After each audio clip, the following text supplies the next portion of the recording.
The new NFL league year is upon us. The 2025 league year has officially opened. Hi, everyone, and welcome back to this week's edition of the 12th Horseshoe podcast right here on Surge Sports TV and the 12th Horseshoe podcast YouTube channel, alongside my partner, Eli Weintraub, Jack Rizzo, with you tonight.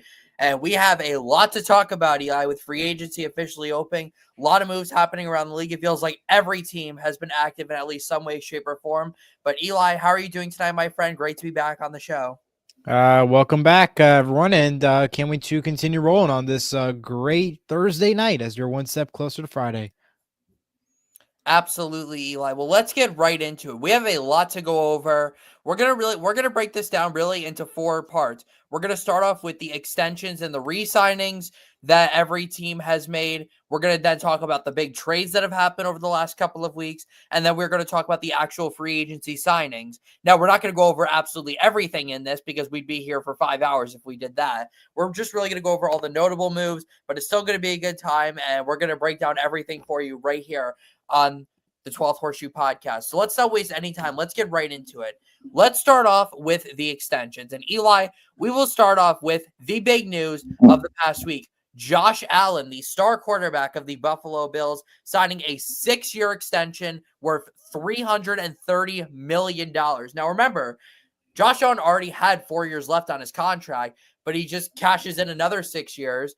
And the thing with this contract is it actually opens up a lot of cap space for the Bills, so it allows them to continue to add to their roster while all of Josh Allen's money is put away, kind of like what Shohei Ohtani did, and he'll get that money all later. Yeah, but a massive extension, and Buffalo now has their star quarterback locked in for the next decade. He is now the highest paid quarterback, and I think that was the dumbest move I've ever seen in my life. Why? What has Josh Allen done? Did he bring this team in his past couple years to the Super Bowl? No. Did he bring them to the AFC Championship? Yeah, a couple times he did, absolutely. But to get that type of contract, to potentially not even make the Super Bowl or even have a shot at it, is pretty mind-blowing to me. And I think this might be a bad move by Buffalo, personally.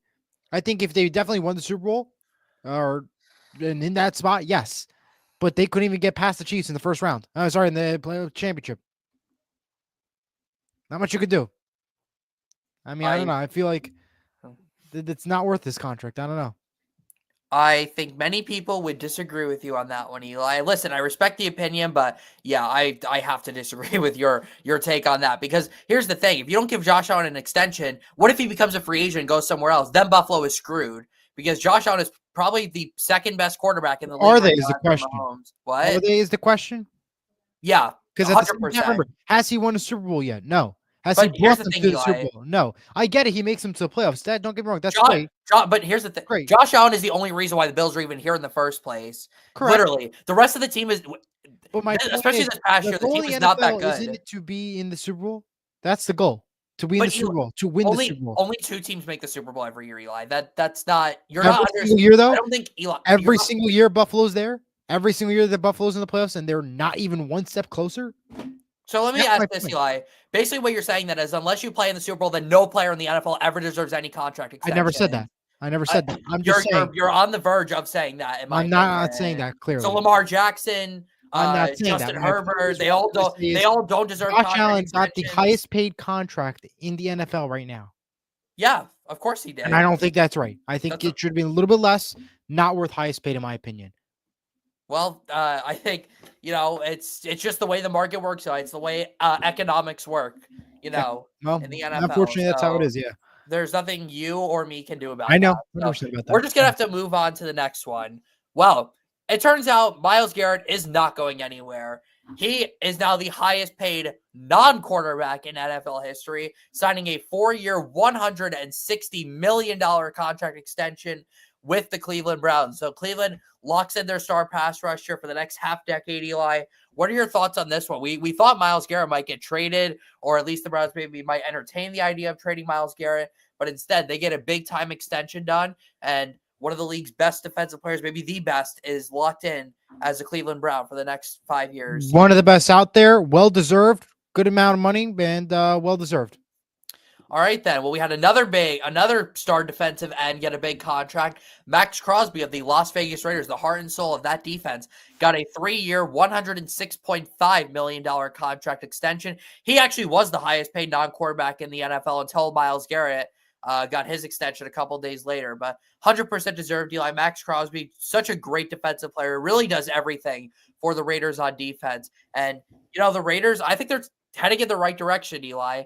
We'll talk about some of the moves they made later, but they've got some good talent on both sides of the roster. And obviously getting Tom Brady in the room now, I think is really going to help them. So I like where the Raiders are going, Eli. I think it's more so Pete Carroll. That's how I look at it. I think Pete Carroll to the Raiders might be one of the best moves. I understand Tom Brady. Don't get me wrong. I think that's a great move as well. But I just think Pete Carroll, he's picking up his guys. He knows how to recruit. He knows how to coach. He won a Super Bowl. They're with Seattle. So I absolutely think that having the right coach, as in Pete Carroll, was the right move, right choice. And we saw Geno Smith go there. Now we're going to talk about a little bit later. And now we saw this. I think it's a great move. And I think coaching is a big factor. We'll see how this plays out, though, next year. Remember, the AFC West is still the toughest division to play in. So now the Raiders need a lot of work because remember, you have to play the Chiefs. You have Denver, who's now pretty good right now. They're trying to get up in the ranks. And you also have Chargers also building up. Yeah, we're going to talk about that division later on because some of those teams did a lot of really good things this offseason. Next up, defensive back J.C. Horn of the Carolina Panthers signs a 4-year contract worth $100 million. Listen, I know some of you guys probably don't know who J.C. Horn is, but I can tell you right now, this contract is 100% deserved. He is one of the game's best shutdown corners, and the reason why you probably don't hear a lot about him is because quarterbacks are simply not throwing the ball his way. So he doesn't get a lot of interceptions, but he is one of the game's best shutdown corners. And, of course, the corner market has grown a lot the last couple of years. So it may seem like an expensive deal, but it's 100% deserved, and Carolina has their shutdown corner locked in. Absolutely. Next up, Buffalo Bills pass rusher Greg Rousseau. Bills spent a lot of money the last couple of weeks. He signed a 4-year, $80 million extension with the Buffalo Bills. The former first-round pick out of the University of Miami cashes in on his deal. He's just been a very consistent pass rusher, Eli, and this is another contract I think that is well-deserved. Yeah, I think it was a well-deserved contract, and good signing there, and not much more could say. All right, well, next up, the Dallas Cowboys gave their defensive tackle, Osa Odighizuwa, a 4-year extension worth $80 million, same contract that Greg Rousseau got. He is a really good run stuffer, Eli. I will say, Eli, one of the biggest winners of free agency, defensive tackles. They cashed in this free agency. We're going to talk about that a little later, but the defensive tackles had an amazing free agency. Did. And obviously Osa was going to hit the market, but the Cowboys locked him in, and that was a smart decision by them to do that. But a good extension here, Eli, for, again, another really underrated defensive player. Yeah, Dallas didn't do much early on in when it all started back at 12 o'clock on Monday, but they made the right choice with this one. That's for sure. Next up, this is another good one. Chris Godwin, one of the NFL's best receivers of the last half decade or so. Just the definition of consistency. He is back with the Tampa Bay Buccaneers on a 3-year deal worth $66 million. No surprise here. You know that Baker Mayfield wanted Chris Godwin back. And it's unfortunate that he had that season-ending injury last year because he was having an incredible season before that injury happened. But a great contract here, Eli. Mike Evans, Chris Godwin, still one of the league's best receiver duos, and Tampa Bay is going to be another high-flying offense again next year. Absolutely. Another high-power offense. Nice move there. Ronnie Stanley, the tackle for the Baltimore Ravens, locked in on a 3-year, $60 million deal. There's been a lot of rumors about Ronnie Stanley over the last couple of years, whether he gets traded or not. He's had some injury problems, but was better last year, and he is locked in with the Ravens. Left tackle is such an important position. That blindside protector is key. Absolutely. And it's good for them that they locked him in. Next up, Byron Murphy. The Vikings lost a lot of players in free agency. Oh, yeah. They certainly did. But one player they were able to retain was Byron Murphy, the former Arizona Cardinal who signed a 3-year deal worth $54 million. We talked about defensive tackles, Eli. The defensive backs also had an incredible free agency. Again, we'll mostly defense had a good weekend. Good week, really. Yeah, except for the linebackers. They did not do very well. We'll talk about that later. But the pass rushers and the defensive backs really had a great week of free agency. But Byron Murphy, Eli, one of the game's more underrated corners, Brian Flores is just a defensive wizard. He gets the most out of his players, and Byron Murphy back with Minnesota on a really good deal for them. Yeah, really good deal there. Good signing.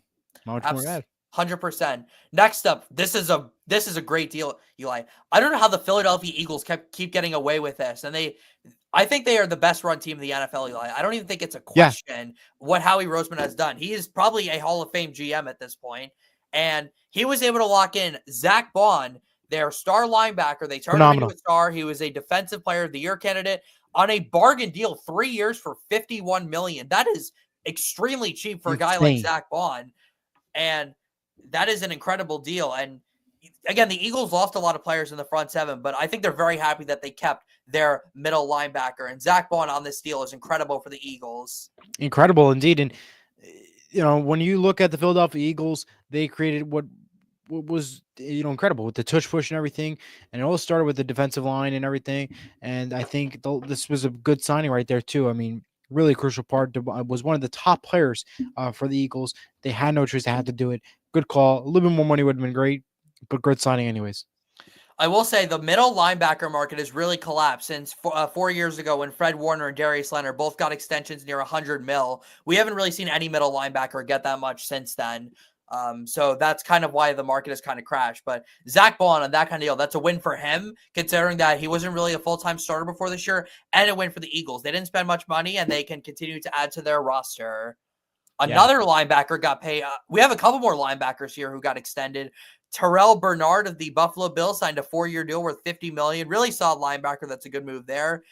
Jamie Sherwood of the New York Jets was going to hit free agency. Instead, he signs a 3-year deal worth $45 million. That's another good signing. Really underrated player on that Jets defense. He gets overlooked by Quinnen Williams and Sauce Gardner and all those guys, but really good player there. Nick Bolton of the Kansas City Chiefs signed a 3-year extension, again worth $45 million. Really good middle linebacker, very aggressive tackler. He's one of my favorite players in the league. I love watching that guy play. And if he had hit free agency, I would have loved for the Colts to pick him up. But he stays in Kansas City. That's a smart move there. The Falcons' stalwart on the offensive line, Jake Matthews, is back with Atlanta on a 2-year deal worth $45 million. Offensive tackles, Eli, you can pay them basically anything. They're just that valuable. And there's a reason why the market continues to go up for them. Absolutely. Well deserved.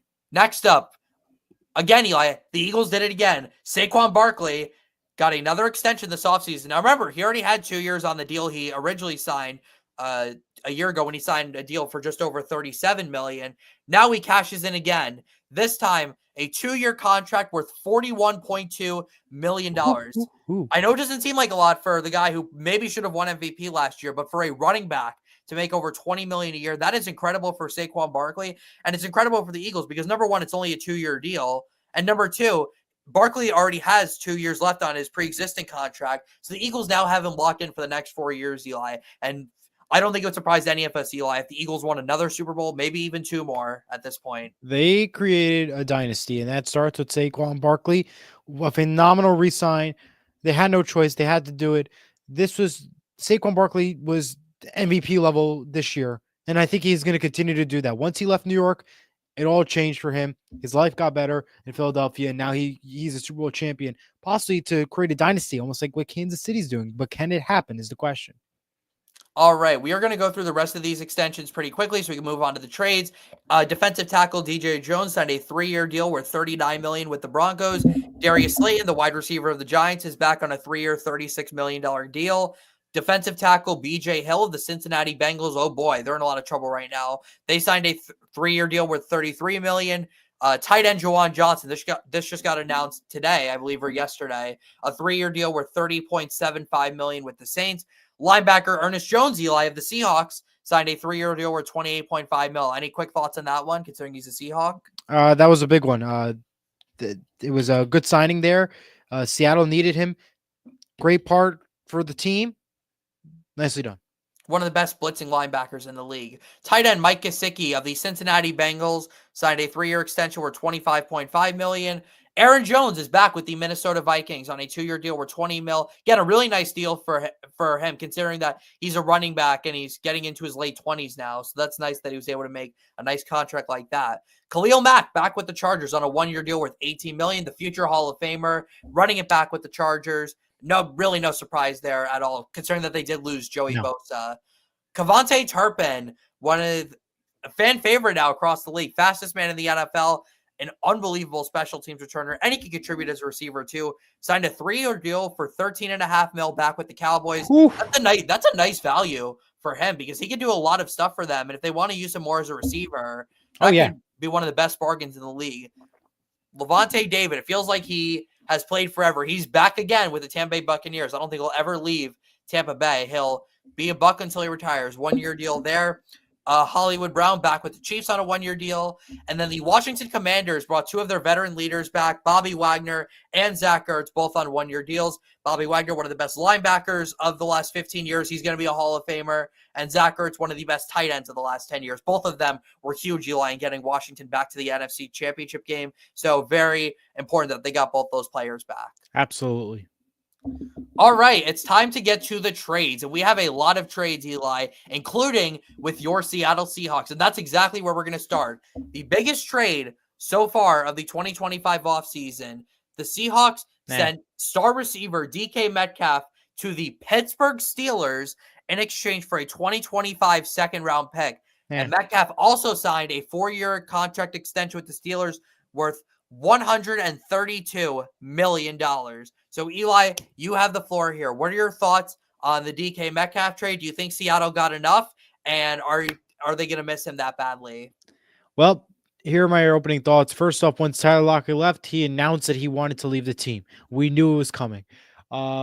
Was it the right choice for to release him and let him go and to head over to Pittsburgh? Yes, because now he's one of the top 3 most paid wide receivers in the league. Seattle could not afford him, considering the fact that we just got rid of Geno Smith, which we will talk about. We also lost Tyler Lockett. We are also need to work heavily on the offensive front in the line, heavily.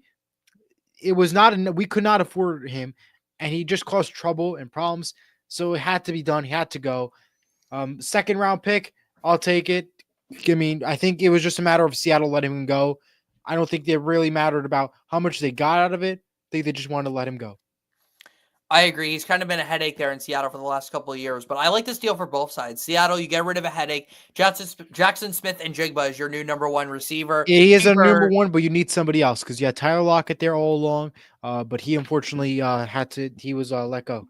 You do. Well, yeah, they need a lot. They're probably going to have to add a pass catcher now in the first round of the draft. And I'm very disappointed that Seattle didn't invest more in the offensive line because that was a key need for them. It was. I like this move for Pittsburgh, though, too, because they There's needed always a a draft. number. They needed there is always the draft. Pittsburgh needed a number 2 receiver to help George Pickens. Actually, Metcalf will be their number 1 receiver now. I think he's better than George Pickens. And I know it's an expensive contract, but receivers are expensive. And clearly the Steelers could afford it because they made the trade. And I think a second-round pick is a pretty solid return for you, Eli. I think you'll be able to get a nice player with that pick. I mean, Seattle, one of the best drafting teams. John Schneider, one of the best drafting GMs of the 21st century. So Absolutely. I think Seattle will be able to get a nice player in return with that pick. Well, you also made another trade, Eli, and involved your quarterback.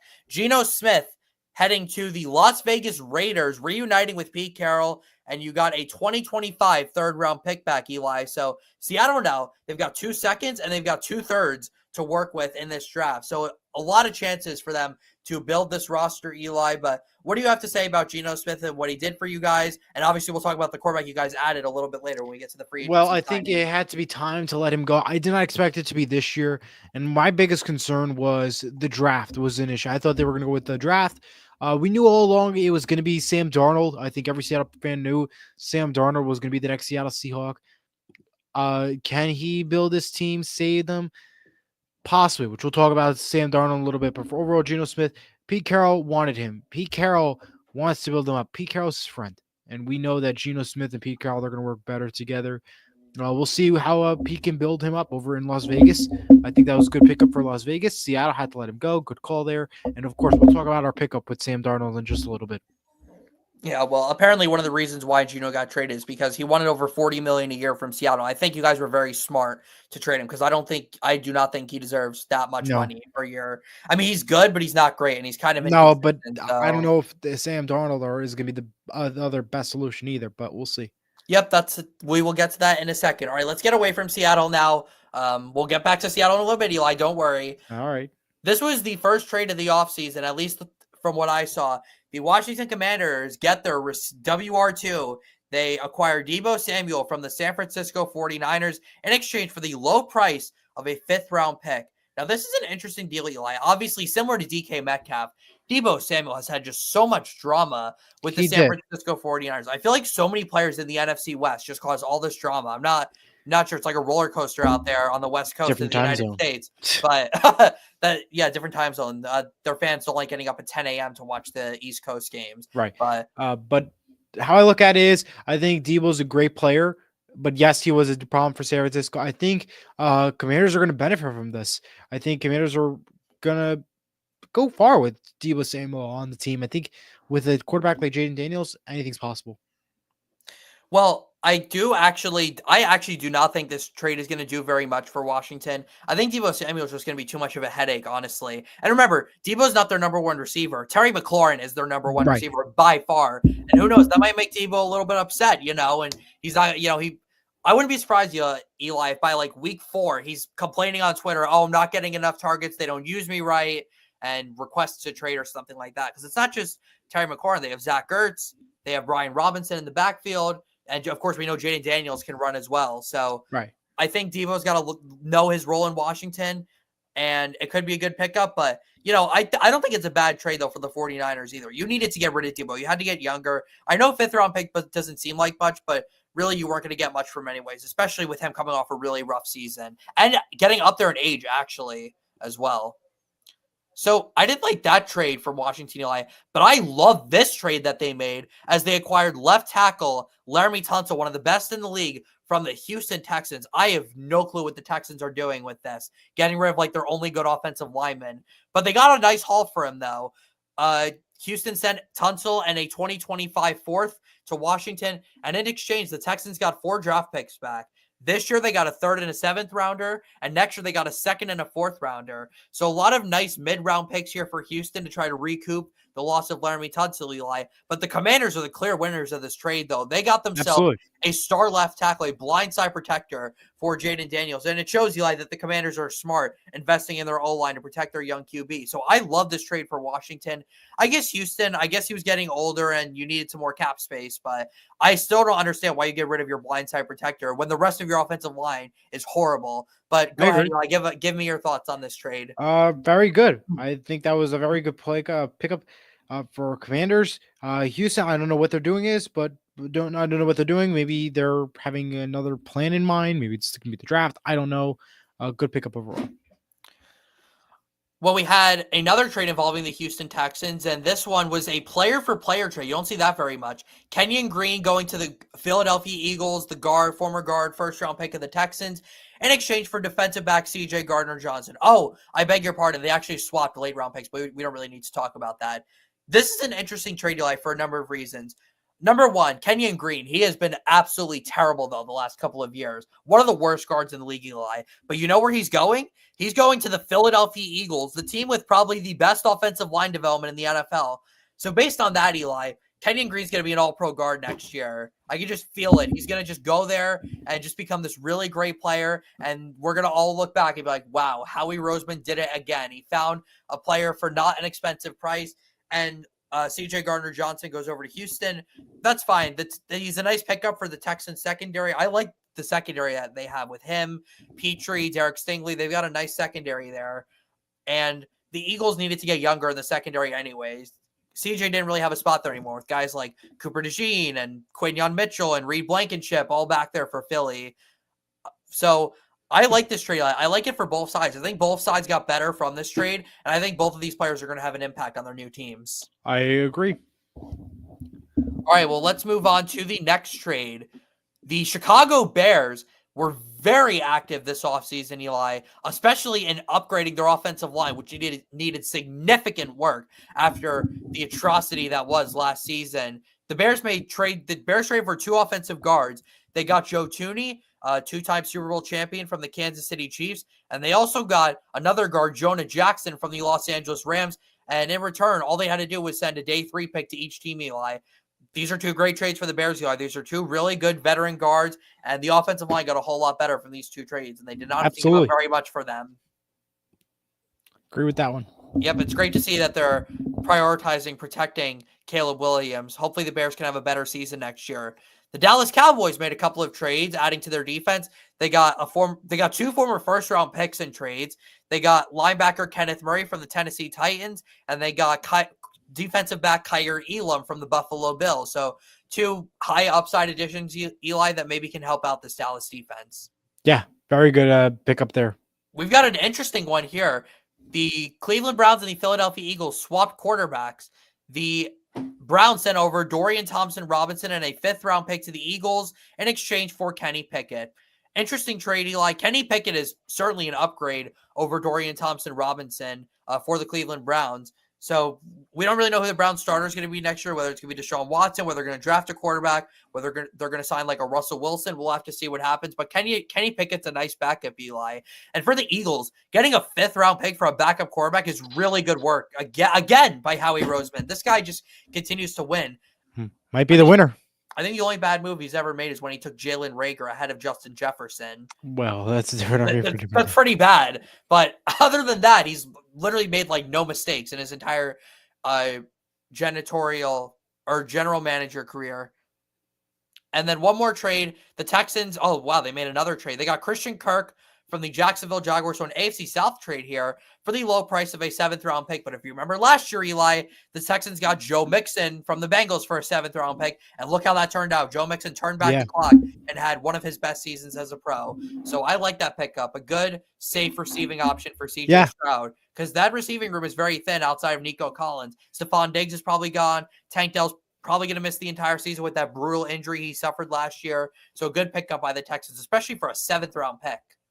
Absolutely. Let's get to the free agency signings, Eli. We have a lot of free agency signings to go through. We're going to go by position, and some we'll spend some more time on, some we won't. We'll start off with the quarterback position, though, Eli, because the Seattle Seahawks signed Sam Darnold, the former number 3 pick in the draft, coming off his best season as a pro with the Minnesota Vikings. He cashes in a 3-year deal worth just over $100 million with $55 million of it guaranteed. You have the floor, Eli. What does Sam Darnold bring to the Seahawks offense? Well, first off, I want to give credit to Seattle. I really thought they were going to give him more money than that.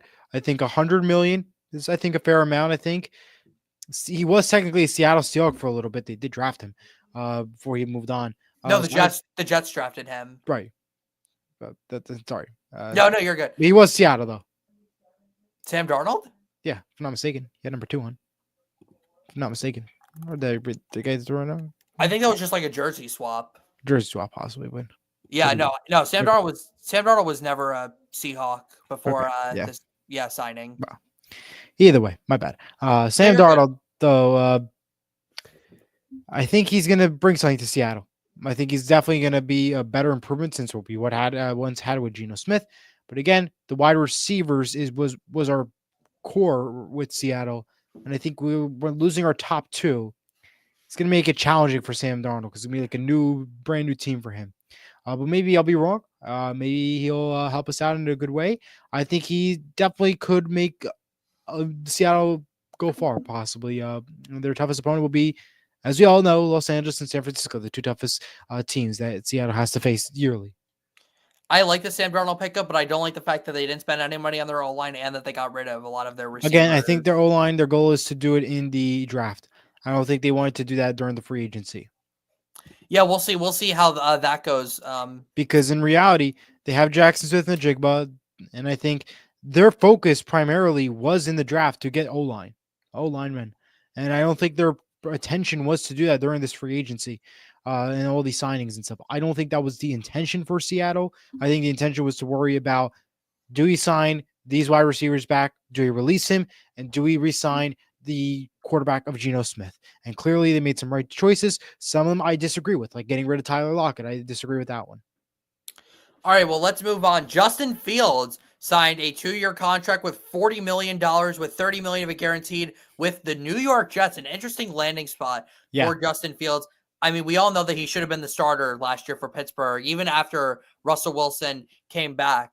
But this is a great deal, Eli. Considering that Justin Fields has had a really rough career so far, the fact that he got a $40 million deal with $30 million guaranteed, that's a really nice payday for him. And he's got an probably one more opportunity to prove himself as a starting quarterback, and he does it with the New York Jets. We'll see how that goes. Well, it's out of all teams, New York Jets. He'll get an opportunity there. We'll see how it plays out, though.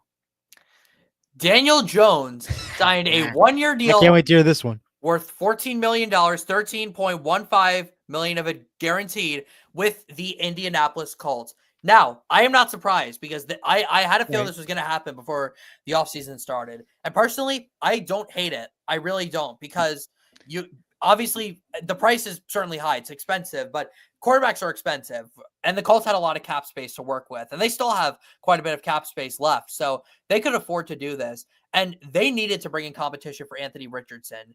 It's really just a disgrace, Eli, how the Colts have treated Anthony Richardson. They treat him like a child, allowing him, to be late to practices. Or I don't know if he's been late to practices, but allow him to tap out in the middle of a game. We talked about that a little bit last year during the season. The practices stuff, that was a team-wide issue. I shouldn't have said that about Anthony Richardson, but just the fact that DeForest Buckner, one of our veteran players, went to Anthony Richardson, said that he doesn't work hard enough. And I think bringing in a competition for him, it shows they are that, hey, we're not going to just give you the keys again to be our starter next year. Like, you're going to have competition. And really, Eli, this is a fair ultimatum to Anthony Richardson. His job is simple. If you can't beat out Daniel Jones in training camp, you will never start in the league again. It's basically that simple. Like, if Daniel Jones actually wins this starting job, then Chris Ballard and Shane Steichen should both be fired on the spot, because the quarterback that they drafted with the number 4 overall pick 2 years ago couldn't beat out Daniel Jones to be your starting quarterback. So that is my thoughts on this, Eli. I like the signing. When does he become your starter? Daniel Jones? Probably when Anthony Richardson gets hurt, because he gets hurt quite a lot. I think it's going to be relatively soon, and I think the Colts management's going to definitely be sorry with their choices. Remember, we have Jason Bean too. Maybe he'll be our starting quarterback instead. Yeah. Daniel Jones will start 1 week. Richardson is a loser. I mean, hey, as long as Daniel Jones doesn't turn the ball over, it really doesn't matter, because we're just going to run the ball like 90% of the time anyways with Jonathan Taylor. So as long as Daniel Jones just doesn't turn the ball over, and I think Shane Steichen will allow him not to, I really don't care. We've got good receivers, we have a good line, and we have a good running back. So I think that'll still work out for the Colts. But, man, if Anthony Richardson can't beat out Daniel Jones, I really don't know what to tell him. Exactly. Do you have any thoughts, though, Eli, on this before we go to the next one? Nope, you can go right along. All right, perfect. The rest of the quarterbacks are just backup, signing like 1 or 2 year deals. Zach Wilson signed a 1-year deal with the Dolphins. That feels like a perfect spot for him to go. Yep. We'll keep the reasons. We'll keep the reasons private. Mason Rudolph signed a 2-year deal with the Steelers, and then there's a couple notable free agents left: Aaron Rodgers, Russell Wilson, Jameis Winston, and Drew Lock. Let's head now to the running backs. It was a very quiet offseason for running backs. Not a lot of free agent running backs out there. No, wasn't much. Last year was an incredible year for the running backs, with Saquon Barkley, Josh Jacobs, and Derrick Henry all getting big contracts, and all of them performing very well with their new teams. The only notable signing, Eli, of the running backs was Najee Harris signing a 1-year deal. That was pretty big. For $9.5 million with the Chargers. I like the signing, though, Eli. The Chargers needed a new running back, with J.K. Dobbins being a free agent. The Chargers have a good offensive line. Jim Harbaugh's a great coach, and I think he'll fit in perfectly there in Los Angeles. Yeah, very good pickup there. And I think it worked well. The connection will work well together with Jim Harbaugh. Very good move. And I think Najee Harris found a right home. We have a couple other smaller signings. Rico Dowdle, sneaky 1,000-yard rusher last year, signed a 1-year deal with the Carolina Panthers. That's a nice backfield duo now with him and Chuba Hubbard. Meanwhile, Javonte Williams signed a 1-year deal with the Dallas Cowboys. I like Javonte Williams. I always have, and I think he can show some upside in Big D. Yeah, and I think that definitely some upside, as you mentioned, and we'll see what happens. All right, well, let's head now to the wide receivers. And could anyone have predicted that the highest paid wide receiver in free agency was Josh Palmer of the Los Angeles Chargers? If you had that on your bingo card, I am extremely impressed. Then you are correct. Because I don't count Chris Godwin as a free agency signing. I believe the Bucs actually signed him before the tampering period began. But he got a 3-year deal worth $36 million with the Buffalo Bills. So any thoughts on that, Eli? Nice little receiver, I guess, for them to add. Maybe Josh Allen can make the most out of him. Possibly he can make a person out of him. Not much more I could add though. When I think of Josh Palmer, I just think of average. And I don't know if an average receiver should be making $12 million a year, but No. okay. All right, well, we also had a couple other signings, Eli. DeAndre Hopkins signed a one-year deal worth $5 million with the Baltimore Ravens, where all veteran receivers go to die.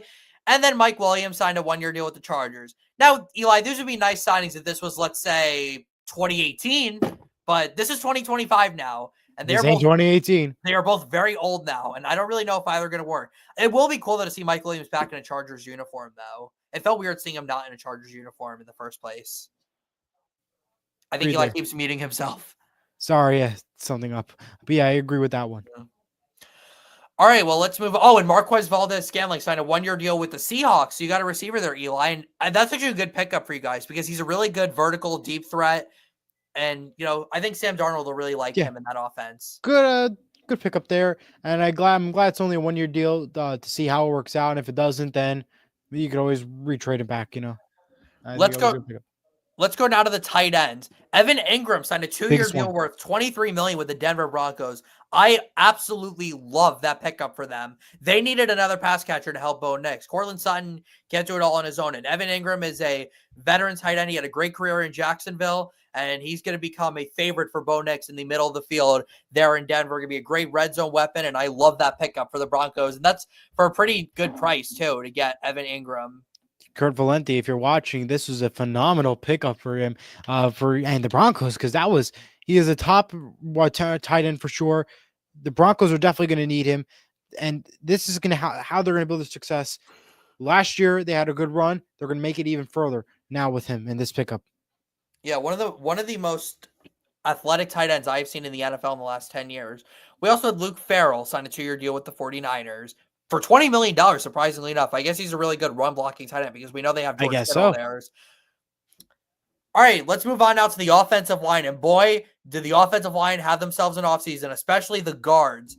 Will Fries, formerly of the Indianapolis Colts. I love this guy so much. He signed a 5-year deal worth $88 million with the Minnesota Vikings. Get him some fries to celebrate. I'm going to tell you right now, I did not expect Will Fries to get this much money. Not even close, especially coming off a major injury that ended his season. Let me tell you something, though. Will Fries is a hell of a football player. And honestly, this isn't even an overpay. I don't care what anyone says. It's not an overpay. I'm just surprised he got that much money in that many years. And that's why the contract is so big. But it's really a pretty reasonable contract. The Vikings' biggest weakness, Eli, was exposed last year in the playoffs, the interior of the offensive line. And adding a guy like Will Fries in there, that immediately makes their offensive line better, Eli. And I don't know if anybody was a bigger winner in the entire offseason in the entire league than J.J. McCarthy, because he is going into an incredible situation next year for what should be his first season as an NFL starter. And getting a guy like Will Fries on a deal like that is incredible for the Vikings. I think it's an incredible deal, but I think J.J. McCarthy's entering a rough situation because the Vikings had a pretty winnable season. They ended up in the playoffs too. Unfortunately, the end word wasn't exactly the best, but I think he's got a lot of work to do in order to keep up at the high level and to maintain that standard. He's got a lot on his plate now, especially that he's considered now still rookie entering next year. Yeah, well, I can agree with that. But again, he's going to a situation. He's got one of the best head coaches in the league, a revamped offensive line, the best receiver in the league, Jordan Addison, TJ Hawkinson, and Aaron Jones. It's a good situation. And shout out to Will Fries. He's a Jersey kid, went to Cranford High School. Not bad for a 7th-round pick. No. Well, the Vikings also made another addition. They signed another former Colts offensive lineman. We're going to now call them the Minneapolis Colts. Kind of sounds like the Indianapolis Colts. Ryan Kelly signs a 2-year deal worth $18 million.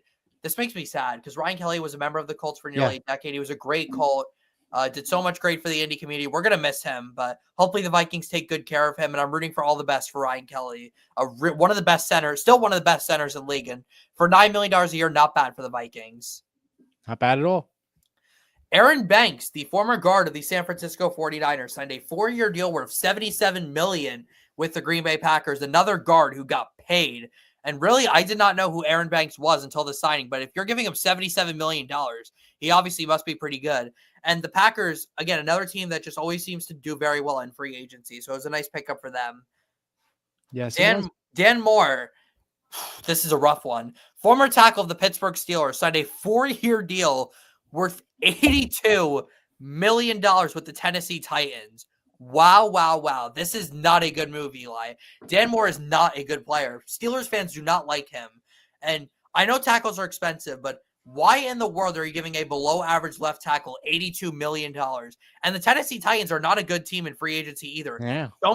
They've had so many wasted free agency signings. Guys like DeAndre Hopkins, guys like Julio Jones, guys like all these free agents that they've run in, Bud Dupree, another one. They just always seem to screw up on free agency signings. And this is a rough one, Eli. I do not think he was even close to deserving that amount of money. That's a lot of money for sure. But maybe it'll work out for him in a new home, new team. But only time will tell. We'll have to see. We'll go through the rest of these quickly. Drew Dahlman, 3 years, $42 million with Chicago. Patrick McCarry, sorry for mispronouncing these names, 3 years, $37.5 million with Jacksonville. Jalen Moore, 2 years, $30 million with the Chiefs. James Daniels, veteran, 3 years, $24 million with the Dolphins. Morgan Moses, another longtime NFL player, 3 years, $24 million with New England. Robert Hainsey, 3 years, $21 million with Jacksonville. Like the fact that they've spent some money on the O-line. And Alex Kappa, I believe that was the first signing of free agency. 2 years, $11 million with the Las Vegas Raiders. Well, Eli, it's time to head over to the defensive side of the ball, who definitely won this offseason. We will start off with the defensive line, Eli. The highest paid player of free agency in 2025 in terms of, or second highest, I'm sorry, highest. I'm sorry, the highest. Not in terms of total money, not money per year. Milton Williams, the former defensive tackle of the Philadelphia Eagles, signed a 4-year contract worth $104 million with the New England Patriots. Now, let me start with this, Eli. The Patriots had a ton of money in cap space. They had over $120 million in cap space this offseason, so they can afford to overpay for some of these defensive players. But you pair this guy with Christian Barmore, that is a nasty interior defensive line for the Patriots. Good luck, Breece Hall, James Cook, and Devon Achane running against that. The Patriots, Eli, had an incredible offseason. They got so much better, and adding a guy like Milton Williams is really the centerpiece of their offseason. 100%. That was a great move there. And again, defensive wise, they won this week in free agency. Josh Sweat, the former edge rusher of another Eagles defensive lineman. Both of these guys were incredible in the playoffs. The Eagles certainly have to upgrade these guys, or replace them, I should say. 4 years, $76.1 million for Josh Sweat with the Arizona Cardinals. This makes a ton of sense, Eli, because Jonathan Gannon is Arizona's head coach. He used to be Josh Sweat's defensive coordinator over in Philly. I think the Cardinals are heading in the right direction now, Eli. I like what they did. They've got a lot of nice young talent, and adding a really good edge rusher like Josh Sweat for $19 million a year is nothing for an edge rusher. So I think this is a really good contract, Eli, and I think Josh Sweat's going to be a big-time player out in the desert. Yeah. Jonathan Allen, he was released by the Commanders, which was a bit surprising, but he signed a 3-year deal worth $51 million with the Minnesota Vikings. The Vikings' biggest weaknesses last year, their interior offensive line and their interior defensive line, and they upgraded both of them. And Jonathan Allen is still one of the game's better interior defenders, and this is going to be a great pickup for the Vikings, brings that veteran experience to that front seven, and I love this pickup for the Vikings, and for a really good price, too. Agree. Chase Young, this I think was an overpay. 3 years, $51 million with the Saints. I don't know where the Saints keep finding all this cap space. I feel like they've been under the cap for like the last 15 years. Oh, yeah. I don't know how they keep finding space to keep signing these guys, but I don't think Chase Young should have gotten this much money. He's just an okay pass rusher. Like, he still has all the potential in the world. He really does, but he should not have gotten $51 million. That's a lot of money, especially for a Saints team that's entering the early stages of a long rebuilding process. I just do not agree with this one, Eli, at all. Not at all. Dayo Odeyingbo, the former Indianapolis Colts, signs a 3-year, $48 million deal with the Chicago Bears. Now, let me say this about Dayo Odeyingbo as a Colts fan. It's too much money, first of all, overpay for Dayo Odeyingbo, but he still has a crazy amount of upside. His upside is unbelievable. If he reaches his full potential in Chicago, this contract will be a bargain, Eli. But the problem is the Bears are basing this contract off upside and not actual production. Like, he had a down season last year. He's an athletic freak, Eli. He can rush inside or outside, and that's why they paid him that much money. But I just think this is a bit of an overpay, Eli. I understand the Bears needed to upgrade their pass rush. I just would not have given Dayo Odeyingbo that much money. No. And I can speak from experience, too, as a Colts fan. Absolutely. Javon Kinlaw, 3 years, $45 million with the Commanders. He is the replacement for Jonathan Allen, who they had released. I think this was also a bit of an overpay. Javon Kinlaw, former first-round pick of the San Francisco 49ers. He's had a solid career, nothing too special. Like last year, 4.5 sacks, couple forced fumbles. Nothing too crazy. I mean, he is still relatively young, so it's not a bad signing, Eli, but I think they should have just personally kept Jonathan Allen and not brought in Javon Kinlaw. But Tershawn Wharton, a 3-year, $45 million deal with the Carolina Panthers. One of the best interior defensive players that you've never heard of. Was great with the Chiefs. He's with Carolina now. Here we go, Eli. Signing for the Seahawks. You guys brought in former Dallas Cowboys pass rusher DeMarcus Lawrence on a 3-year deal worth $42 million. Bring some veteran experience at front seven, Eli. You like the signing? Pretty good. I like it. Good. Grady Jarrett, another veteran pass rusher released by the Falcons. He signs a $34.5 million deal over 3 years with the Chicago Bears. Again, nice veteran presence for the Bears. The Bears completely revamped the trenches in this offseason. They certainly did. Javon Hargrave, a 2-year deal for $30 million with the Vikings. He's still a really good player. Him and Jonathan Allen are going to wreak havoc in the interior of that D-line. And then Dalvin Tomlinson, a 2-year, $29 million deal with the Arizona Cardinals. But a really solid offseason, Eli, for the defensive line, especially the defensive tackles. Agreed. Let's go now to the linebackers, and this was not nearly as good of an offseason for them. No. The highest paid linebacker this offseason was Harold Landry, who signed a 3-year deal worth $43.5 million with the Patriots. It's a great deal, though, Eli, because he's still a really good pass rusher, and you reunite him with Mike Vrabel, who was his head coach back in Tennessee. And I think he's going to be a really good edge rusher for this Patriots team and be kind of that veteran leader on the front seven. Absolutely. Dre Greenlaw, 3 years, $35 million with the Broncos. That is not the only former 49ers defender they signed. Patriots got another linebacker in Robert Spillane, 3 years for $33 million. Michael Hoyt, formerly of the Rams, goes to the Bills for $21 million over 3 years. Hassan Reddick, who obviously last year there was a lot of drama with him and the holdout, he gets $14 million on a 1-year deal with the Bucs, allows him maybe to reset his market for next offseason. Joey Bosa, the longtime Los Angeles Charger, heads to the Buffalo Bills on a $12.6 million deal. Like the deal, Eli brings that veteran presence. I think he's better than Von Miller at this stage in his career, and he should have a nice impact on the Bills. But I thought he was going to go to the 49ers and play with his brother personally. Oh, yeah. Speaking of the 49ers, they released Leonard Floyd, which I thought was also very questionable. He was picked up by the Falcons, though, for a 1-year, $10 million deal. A really good deal, Eli, for a very consistent pass rusher. Absolutely. Let's go now to the defensive backs who cashed in this offseason. I don't think any position had a better offseason than the defensive backs. Oh my goodness, Eli. The Indianapolis Colts finally spent money this offseason in free agency. We never spent any money. It's what is it? It was Miracle on 34th Street. Or we should say Miracle on West 56th Street, because that's where the Colts operate. They signed former 49ers quarterback Charvarius Mooney Ward on a 3-year deal worth $54 million. Great shutdown corner. I love this signing by the Colts. We haven't had a true number 1 corner since Vontae Davis, which was a decade ago. And I absolutely love this signing. It's a great signing by the Colts. We also have Paulson Adebo and Carlton Davis, who both signed 3-year, $54 million deals with the Giants and Patriots, respectively. So that's 4 corners who all signed the same deals, because remember, Byron Murphy also signed the same deal. Nate Hobbs got 4 years and $48 million from the Green Bay Packers. DJ Reed, I love this signing. 3 years, $48 million with the Lions. That is a bargain for one of the league's more underrated corners. He just got overshadowed by Sauce Gardner, but with Detroit, he's going to be a really nice addition for them. The Jets replaced DJ Reed with Brandon Stevens on a 3-year deal worth $36 million. Not really a great signing. He is pretty atrocious. The Ravens, he did not do well for them last year. Hopefully he'll do better with the Jets. And then Jordan Lewis, 3 years, $30 million with the Jaguars. Any thoughts, Eli? Those are the cornerbacks. We'll get to the safeties in a second. No, I think they're pretty good signings. That's all I could say. Well, let's get to the safeties. The Colts made another signing. Congratulations on that one. I'm sure you're happy about that. Former safety of the Minnesota Vikings, a 4-year deal worth $60 million. Love this deal, too. He's such a productive, such a solid safety. He brings great energy, and he is exactly the free safety we need. Again, the Colts haven't really had a good free safety, and Lord knows how long. Our last elite safety was probably either Antoine Bethea or Bob Sanders, which was, again, 15 years ago. So, great signing by us. We also had Trayvon Merry go to the Panthers on a 3-year deal worth $51 million. He got the highest average annual value out of all the safeties. Javon Holland, who I think was the best safety in this class, only got a 3-year deal worth $45.3 million with the New York Giants. I love that signing, Eli. He's such a good safety, and he's only 25. And the very Giants' good. defense, sneaky good. Their offense is a whole other story, but at least their defense is good. Well, I would just want to say hello to Finley because she's in the Yep. background.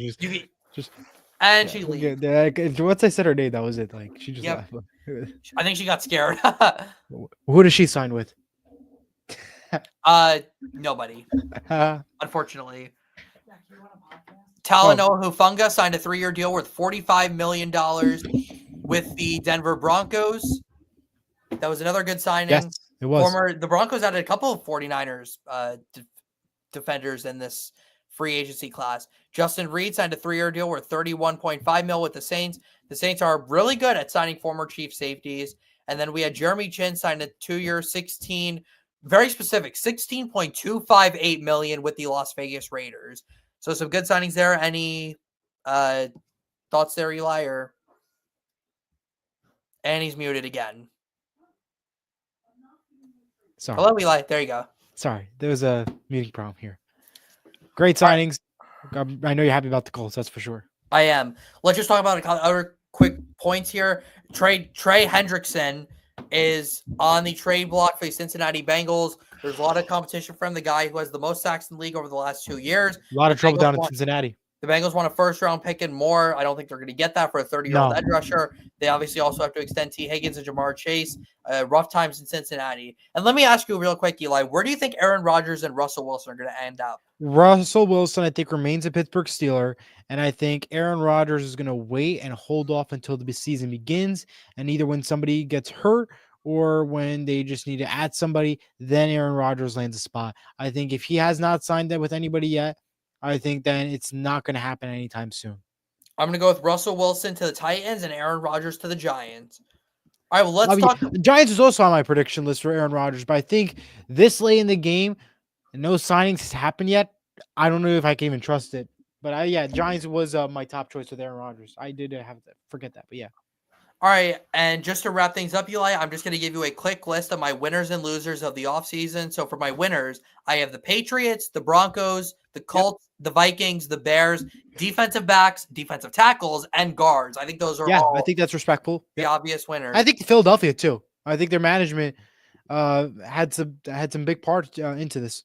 They did, but they did lose a couple of their important front seven guys. That's why I didn't include them. Right. As for the losers, though, I've got the 49ers, the Titans, the Seahawks, the Texans, offensive tackles, and wide receivers. Okay, I could see that completely, but why Seattle, though? I'm just curious. Because you lost 2 receivers. You replaced Geno Smith with Sam Darnold. I'm not really sure if that's an upgrade. And you didn't spend any money on your offensive line. That is, again, as I mentioned, offensive line is going to come in the draft. That's what I believe.